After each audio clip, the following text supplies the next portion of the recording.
So you guys, Musa Khawula trended yesterday on Twitter after there had been news reports making allegations that the king of gossip has been sentenced to 15 years in prison for deleting his boyfriend BF Khambule back in 2022.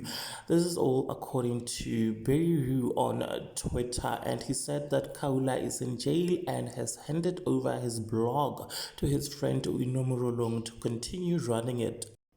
Advocate Beru wrote on Twitter, he said Musa Khawula has been sentenced to 15 years for the murder of his ex-boyfriend Wandile Khambule.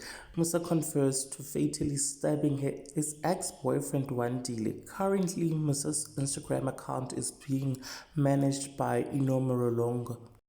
Oh well, you guys, and about a month ago, this guy who is a Sangoma did go on a TikTok and gave what he calls a stern warning to Musa Khawula. And could the prophecy have possibly come true? You guys, please check out this video.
A couple of weeks ago, Musa Khawula's court case was reported by Zimoja Lezindo, an online blog, and they reported that he appeared at the Vredenburg Magistrate Court and his case has been postponed to January 2023.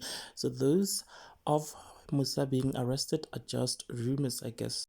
Inamarolong also addressed those allegations that she is the one behind Musa Khawula's blogs and has rubbished those allegations. She went to Instagram and wrote, "Ke kena kae nna mona hleng? Do y'all think Musa would allow me to run his page? No way, stop involving my name in this mess. I spoke to Musa 2 days ago and told him we should go live to address this. Hopefully we will go live soon to clear up everything." Well, there you have it, guys. What are your thoughts regarding this? Please do share them with me in the comment section. Also like, share, and subscribe if you haven't yet done so, guys. I'll definitely see you on my next one. Bye.